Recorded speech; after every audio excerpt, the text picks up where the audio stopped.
আসসালামু আলাইকুম। কিছুদিন আগে আমরা ডেরা রিসোর্টে গিয়েছিলাম। সেখানে আমরা ওয়ান নাইট স্টে করেছিলাম। আমাদের এক্সপেরিয়েন্স কেমন ছিল তাই শেয়ার করব আজকের এই ভিডিওতে। So let's start the video.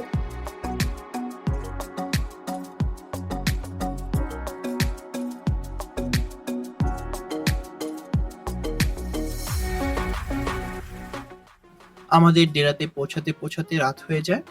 তো ফার্স্টে আমরা প্রথমে চেক ইন করে নিই। চেক ইন করে আমাদের রুমে চলে যাই। এটা হচ্ছে আমাদের রুম এবং এর ঠিক পাশেই ফোয়ারা, এবং ফোয়ারার একটু দূরেই ওই যে অনেক সুন্দর একটা ব্রিজ। তো আমাদের দুটো রুম, একটা এইটা এবং আরেকটা এইটা, আর ভিতরে একটা কানেক্টিং সিস্টেম আছে যার মাধ্যমে দুটো রুমে একসাথে কানেক্ট করা যায়। এই যে এটা হচ্ছে রুমের অবস্থা। এটাতে আমরা দুই ভাই থাকবো আর পাশের রুমে মা বাবা থাকবে। শুরুতে আগে আমি ক্লোজেটটা দেখাই। এই যে এরকম হ্যাঙ্গার আছে, জায়নামাজ মোটামুটি সব কিছু আছে। ওকে, এটাতে লন্ড্রি টেবিল, একটা আয়রন, এরকম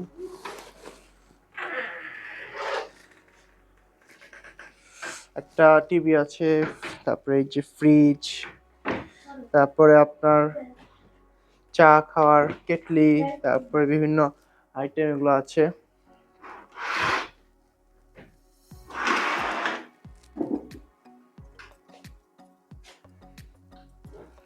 এসি, মোটামুটি সবকিছু আছে। যে উপরে ফ্যান, সিলিং এ আছে, ফ্যানও আছে, সুন্দর। এবার আসেন ওয়াশরুমটা দেখাই।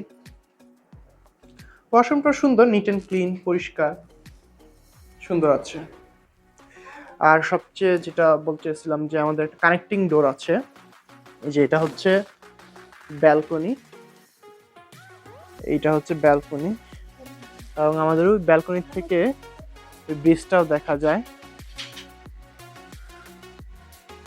আর হচ্ছে এই পাশে হচ্ছে মা বাবার রুম, কানেক্টিং রুম, এবং দুটো রুমই সেম।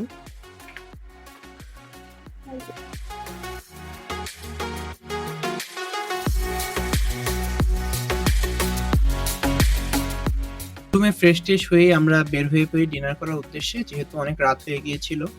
তো ডিনারটা তাদের বুফে সিস্টেম ছিল, খাবারগুলো বেশ মজার ছিল।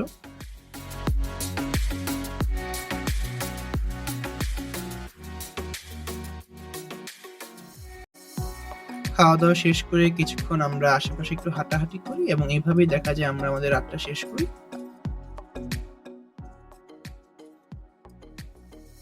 সকাল সকাল ঘুম থেকে উঠে পড়ি এবং আমরা যে টাইমটাতে গিয়েছিলাম তখন একটু ঠান্ডা ঠান্ডা ছিল, সো চতুর্পাশে কুয়াশা ছিল। আর আমাদের যে রুমটা ছিল তার ঠিক সামনেই ছিল একটি লেক টাইপের, সো পুরোটা কুয়াশা ঢাকা ছিল, দেখতে বেশ দারুণ লাগছিল। সকালে আমরা ফ্রেশ ট্রেশ হয়ে বের হয়ে পড়ি, পুরো রিসোর্টটা ঘুরে দেখার জন্য হাঁটাহাঁটি করতে লাগলাম।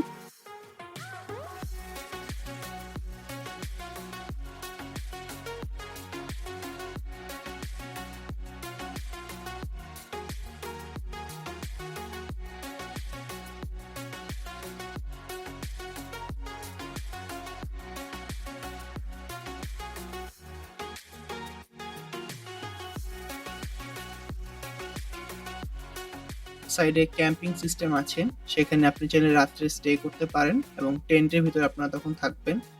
এবং সেই সাইডে বিভিন্ন ধরনের অ্যাক্টিভিটিস দেখলাম, যেমন আর্চারি ছিল, তারপর হচ্ছে জিপ ক্রসিং ছিল, ঝুলন্ত ব্রিজ ছিল। তো ওখানে বেশ কয়েকটা অ্যাক্টিভিটিস ছিল যেগুলো আপনারা চাইলে করতে পারেন। আপনারা চাইলে সেখানে বোটিং এবং সাইকেলিং করতে পারেন, তবে সেগুলোর জন্য আলাদা আলাদা চার্জ রয়েছে।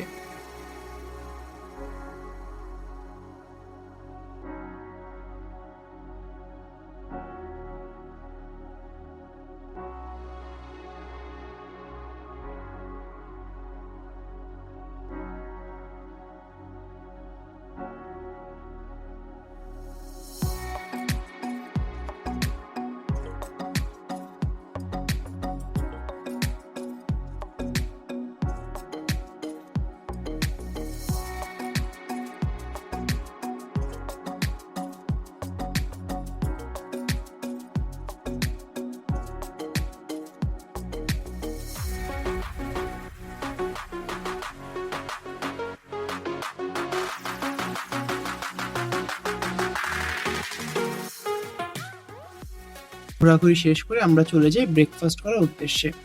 তাদের ব্রেকফাস্টগুলো বেশ সুন্দর এবং ভালো মজার ছিল।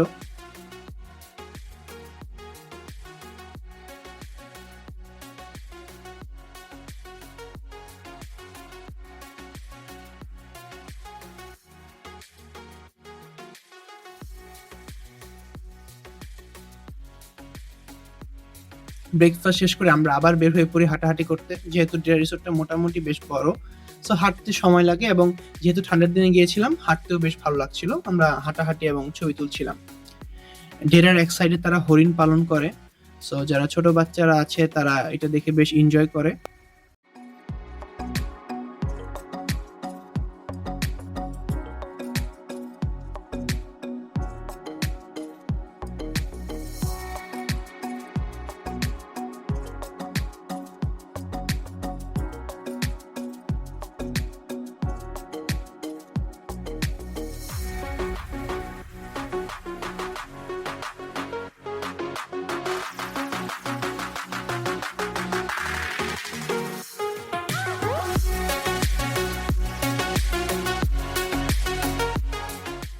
হাঁটাহাঁটি করতে করতে আস্তে আস্তে দুপুর গড়িয়ে আসছিল। সো আমরা চলে যাই সুইমিং পুলে। তাদের সুইমিং পুলটা বেশি একটা বড় নয় এবং সেখানে জুস কর্নার আছে, আপনারা চাইলে সুইমিং করতে করতে জুসও খেতে পারেন। সো আমরা সুইমিং টুইমিং শেষ করি এবং করার পর আমরা চলে যাই লাঞ্চ করতে। তাদের লাঞ্চটাও বুফে সিস্টেম ছিল এবং খাবারগুলো সবগুলোই বেশ যথেষ্ট টেস্টি ছিল। খাবারগুলো খেয়ে বেশ ভালো লেগেছে এবং খাওয়া দাওয়া শেষ করে আমরা দেখা যায় দুপুর টাইম যখন পার হয়ে যায় আমরা চেক আউট করে ফেলি। চেক আউট করার পর আমরা মানিকগঞ্জে একটি নদীর পাড়ে যাই, সেখানে আমরা চা ও হালকা নাস্তা খাই। এইভাবে করতে করতেই আমাদের এই ট্যুরটা শেষ হয়ে যায়। তার সাথে আমাদের এই ভিডিও আজকের মতো শেষ হলো। আপনি যদি আমার চ্যানেল নতুন হয়ে থাকেন, so please subscribe my channel, like, comment and share. আজকের মতো বিদায় নিচ্ছি। আল্লাহ হাফেজ।